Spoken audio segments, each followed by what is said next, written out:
আসসালামু আলাইকুম, কেমন আছেন? তো এই মুহূর্তে আমার অবস্থান আছরাঙ্গা দিঘিতে। আর আছরাঙ্গা দিঘি অবস্থিত খেতলাল উপজেলাধীন মাহমুদপুর ইউনিয়নে।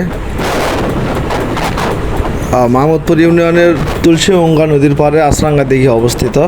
তো ঈদের সপ্তাহের শেষের দিকে আর আমি যাচ্ছি কাজে, আর আমার একটু কাজের তাড়া বেশি। তো আছরাঙ্গা দিঘিতে টুকিটাকি পর্যটক আসতেছে, আর দুপুর টাইম এই জন্য কোনো পর্যটক নেই বললেই চলে, একদম ফাঁকা।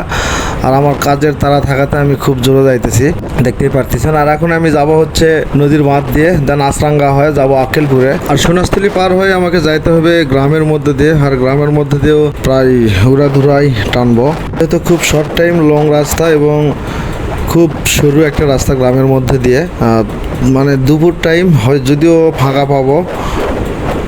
আর কাজের জন্য খুব জোরে যাইতে হবে, দেন আমার সেখানে সকাল 10টায় যাওয়ার কথা ছিল, আমি যাচ্ছি প্রায় 1টা-1:30টার দিকে, দুপুর 1টা। তো এই জন্য একটু তাড়া বেশি, তো এই জন্য যাইতেছি খুব ইমার্জেন্সিতে। আর সামনে পাবো হচ্ছে সুনাস্তলা ব্রিজ, আর ব্রিজ পেরিয়েই জিয়াপুর গ্রাম, আর জিয়াপুর গ্রাম পেরিয়েই পাবো আমিরহাট, এক কথায় ফকিরনীহাট। তারপর আওয়ালগাড়ি কুরানি বর্তলি বাজার হয়ে হালির মোড়ে যাবো।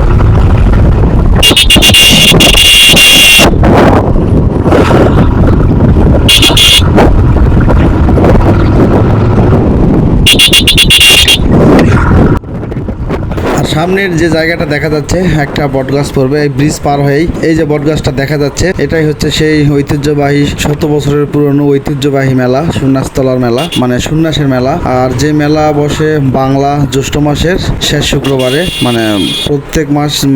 প্রত্যেক জ্যৈষ্ঠের শেষ শুক্রবারে মেলাটা হয়, কথা ইরির ধান কাটার পর। আর মেলাটা খুব জমজমাট সুন্দর মেলা হয়। আর বিশেষ করে এখানে মেলার প্রধান ঐতিহ্যই হচ্ছে ঘুড়ি, ডালা, বাঁশের তৈরি কিছু জিনিস।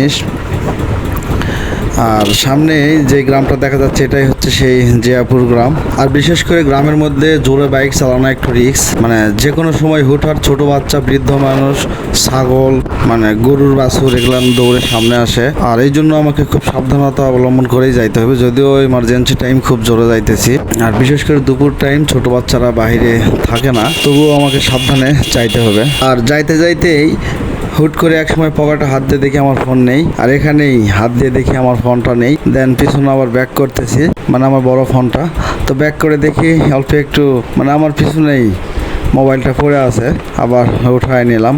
মোবাইল পকেটে রাখছিলাম, পকেটের বাটন লাগানো হয়নি। দেন বাটন লাগাই আবার রওনা দিলাম, আমার যাত্রা স্টার্ট করলাম।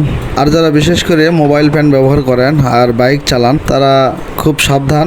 হাঁটুর পকেটে মোবাইল আপনি যদি রাখেন বা অন্যান্য যে কোনো আপনার ব্যবহারের জিনিসপত্র যদি রাখেন, তো দেখবেন বাটন যদি না লাগান, বোতাম যদি না লাগান পকেটের বা চেন, তাহলে দেখবেন আপনার পণ্যটি পড়ে গেছে, বা মোবাইল যেটাই রাখেন। দেন এই জন্য হাঁটুর পকেটে যদি কিছু রাখেন অবশ্যই সাবধানে রাখবেন।